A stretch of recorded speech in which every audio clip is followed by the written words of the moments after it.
تسلیما اللهم صل على سيدنا ومولانا محمد وعلى آل سيدنا مولانا محمد وبارک وسلم وصلی علیہ۔ اللہ کریم جل وعلا نے ہمیں یہ سعادت بخشی ہے کہ ہم اللہ اور اس کے رسول کے ذکر کے لیے جمع ہیں، رمضان المبارک کی بابرکت آتے ہیں اور آج ختم قرآن مجید قرآن رشید کی آپ کی مسجد میں محفل ہے۔ کثیر تعداد میں علماء اکرام، حفاظ اکرام، پورا حضرات تشریف فرما ہے۔ اللہ کریم جل وعلا آپ کا اور ہم سب کا یہاں پہ حاضر ہونا اپنی بارگاہ میں شکر قبولیت عطا فرمائے۔ ایک دو باتیں آپ کے سامنے عرض کر کے اجازت لینی ہے کہ ہم آج قرآن کی فہم کے لیے جمع ہوئے ہیں کہ قرآن مجید قرآن رشید کا جو ہم نے پورا ماہ میں ایک ترتیب کے ساتھ قرآن کو سنا ہے اور سن کے جو لذت ہمیں ملی ہے، اگر وہی قرآن ہمارے سینوں میں آ جائے، اگر اسی قرآن کی جو حقیقت ہے اس کو ہم اگر سمجھنے میں کامیاب ہو جائیں تو اللہ کریم جل وعلا ہمیں بہت سی نعمتوں سے نوازے گا۔ حضور علیہ السلام کے غلاموں، محبوب علیہ السلام کا قرآن کہتا ہے کہ اِنَّا نَحْنُ نَزَّلْنَا الذِّکْرَ، کہ بے شک ہم ہی اس ذکر کو نازل کرنے والے ہیں اور ہم ہی اس کی حفاظت کرنے والے ہیں۔ ذریعہ حفاظت اللہ کریم نے حفاظ کرام کو بنایا، علماء ذی انتشام کو بنایا، جو ہر صدی میں ہر دور میں قرآن مجید قرآن رشید کی تعلیمات کو عام کرتے رہے اور قرآن مجید قرآن رشید کی خدمت کرتے رہے۔ آج جب ہم اس دور میں کھڑے ہیں تو ہمیں ضرورت صبر کی ہے کہ اتنا فتنوں کا دور ہو اور اتنی آندیاں چل رہی ہوں، اتنی پریشانیاں ہوں اور اتنی بیماریاں ہوں، تو ان بیماریوں میں، ان پریشانیوں میں اور ان مصیبتوں اور آلام کے اس سفر میں ہمیں نجات کیسے مل سکتی ہے، ہم نجات کیسے حاصل کر سکتے ہیں، تو اس کا بھی طریقہ اور ذریعہ قرآن مجید قرآن رشید میں موجود ہے۔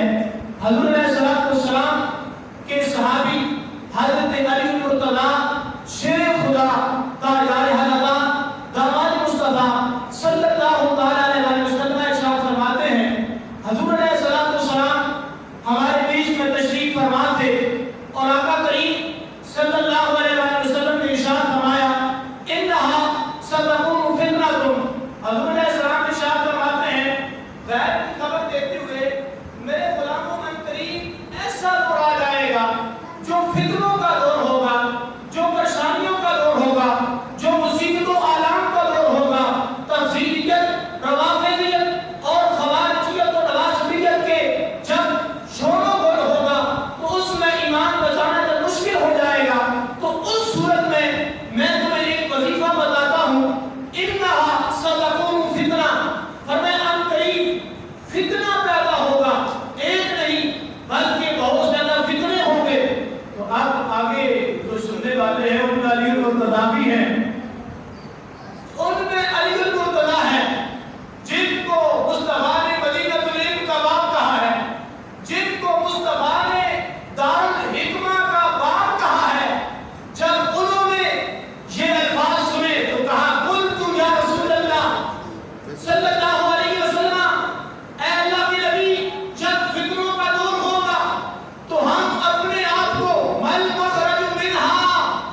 حضور علیہ السلام ایک دن مجلس میں تشریف لائے.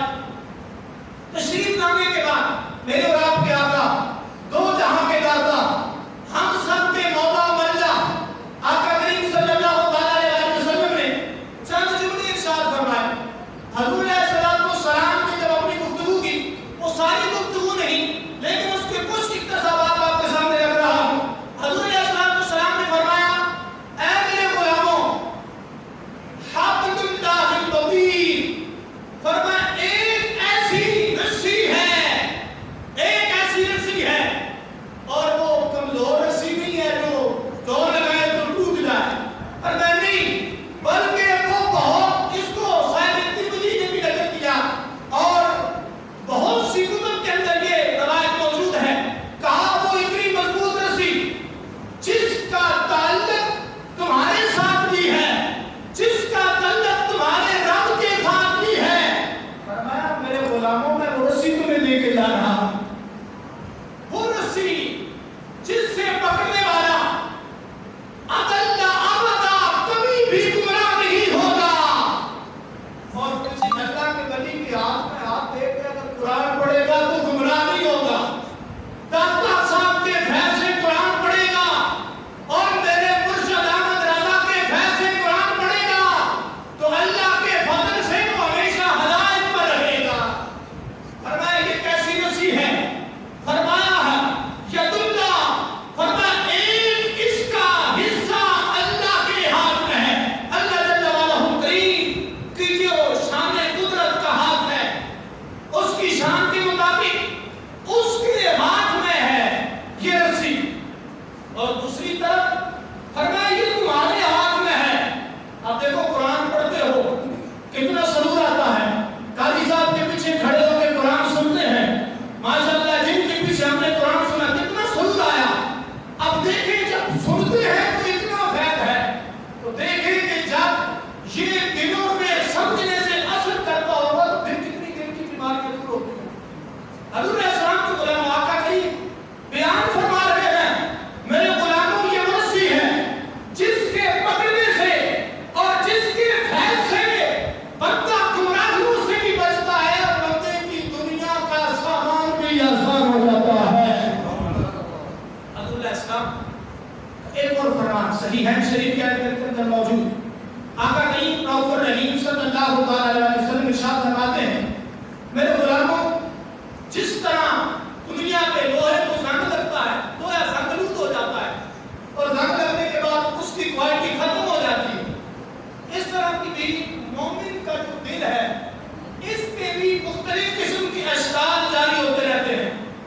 اور مومن کا دل وہ جگہ ہے وہ پاکیزہ کوٹھی ہے وہ مقدس گھر ہے کہ اگر یہ آباد ہو تو اس میں رب ذوالجلال کی رحمتوں کے ڈیرے ہوتے ہیں. اب دیکھو نا اور حدیث پاک ہے کہ رب ذوالجلال حدیث قدسی ہے کہ میں اگر زمانہ چاہوں تو زمین و آسمان میں نہیں سما سکتا لیکن اگر زمانہ چاہوں تو بندہ مومن کے دل میں سما جاتا ہوں.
لیے نہیں سکتے. آپ کے سامنے رکھتا ہوں. حضور جان رحمت شفیع امت صلی اللہ علیہ وسلم ارشاد فرماتے ہیں اے میرے غلاموں یہ جو دعا ہے جو ہم دعا کرتے ہیں ابھی بھی بعد میں انشاءاللہ دعا ہوگی. فرمایا دعا کا خصوصی اہتمام کرنا اور اس کے بہت فضائل ہیں 11 موضوع. لیکن حضور علیہ السلام ارشاد فرماتے ہیں جو کثرت القرآن کرنے والا ہے اشتغل بتلاوت القرآن. فرمایا جو قرآن کی تلاوت کے اندر مشغول رہتا ہے اور وہ تلاوت قرآن کی مشغولیت علی دعا، فرمایا اس کو دعا کرنے کا بھی وقت نہیں ملتا، وہ قرآن بھی پڑھتا رہتا ہے، قرآن کی تلاوت بھی کرتا رہتا ہے.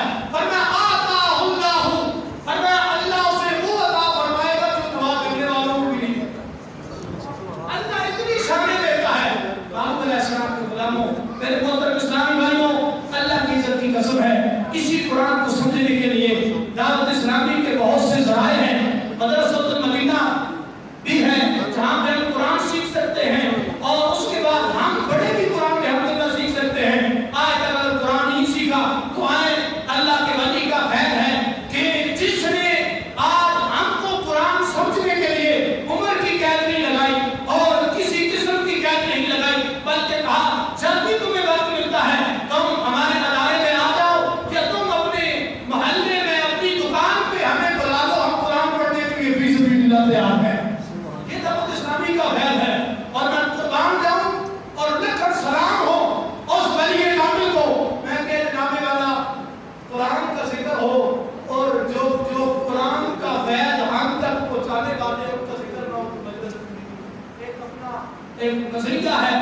اور میرا پیر و مرشد جو لجپال ہے جس کو وقت کے علماء یہ کہتے ہیں کہ یہ تو باتیں کرتے ہیں جس وقت لوگ روافض کی طرف جا رہے تھے، جس وقت لوگ مال و دولت کی طرف جا رہے تھے، جس وقت لوگ جناب والا عیش و عشرت کی طرف جا رہے تھے، ہم نے دیکھا ہے ہمارا ولی کامل مولانا الیاس قادری صاحب سیدھے شرف اس وقت بھی راہ مدینہ پہ چل رہے تھے، راہ مکہ پہ چل رہے تھے اور راہ احمد رضا پہ چل رہے تھے اور یہ پیغام دے رہے تھے دنیا جہاں چلتی ہے چلتی رہے، تم نے جب بھی بولنا ہے صحابہ کی خدمت پہ کھل کے بولنا اور ایک نام لینا ہے اور دنیا کو بتانا ہے کہ ہم ہی وہ ہیں جن کا تعلق نبی کی یاد سے بھی پکا ہے، نبی کے صحابہ سے بھی سچا ہے.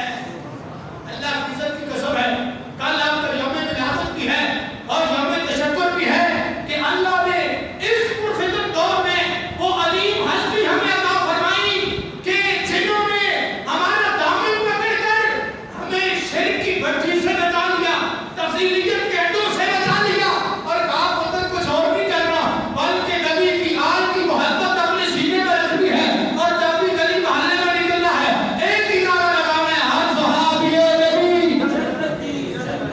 انتقالی بھٹی صحابہ کا ذکر مجلس ختم ہو رہی خدمت قرآن ہو جن کے توسل سے ہمیں قرآن ملا ان کا ذکر نہ ہوگا کہ بولے کلام ختم ہے. ہر صحابی نبی ہر صحابی نبی. اور یہ بات یاد رکھیں ابھی ہم اٹھ کے چلے جائیں گے. محبوب کے غلاموں اپنے گھروں میں مدنی چینل عام کریں. اللہ کی عزت کی قسم میں جب گھر جاتا ہوں کچھ اگر شریف مسئلہ بیان کروں تو یہ ہماری کہتے ہیں بس ہمیں بولتا ہے میں کہ آپ نے کہاں سے یہ سیکھ لیا، آپ کو یہ کیسے پتا چل گیا. ایک وراثت کے جو مسائل ہوتے ہیں بہت دقیق ہوتے ہیں اور ہر مفتی بھی اس میں فتویٰ نہیں دیتا. ایک دن میں مولانا صاحب سے بات کر رہا تھا فون پہ وراثت کے بارے میں تو میری والدہ نے کہا کہ تم ان سے کیوں بات کر رہے ہو، تم فلاں مفتی صاحب کا بیان سنا مدنی چینل پہ وہ وراثت کے مسائل بتاتے ہیں. میں نے کہا اللہ کی عزت کی قسم ہے یہ بھی میرے پیر دار کا فیض ہے کہ ہمارے گھروں میں اگر جو قرآن و سنت کا چینل ہے اب تو رمضان ہے آپ تو دیکھ رہی وہ چینل چاہیے تو بھائی سے بات ہو جو 100% اسلامک ہو، اگر وہ چینل دیکھیں گے اللہ کی عزت کی قسم ہے ہماری نسلیں بھی سنورے گی اور آنے والی اولاد کو ہم فکر نظام کا پروانہ بھی بتانے میں کامیاب ہو جائیں گے. اللہ کی عزت کی قسم ہے جو ٹوٹے پھوٹے الفاظ آپ کے سامنے پیش کیے دعا ہے اللہ کی عظیم اپنی بارگاہ میں شرف قبولیت عطا فرمائے.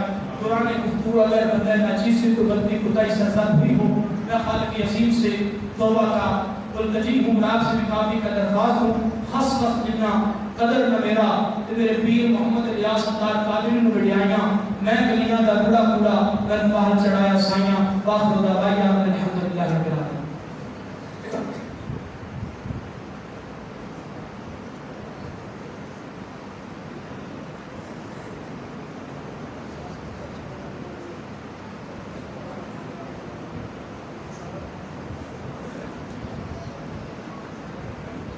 آپ کے لیے کھڑے ہوتے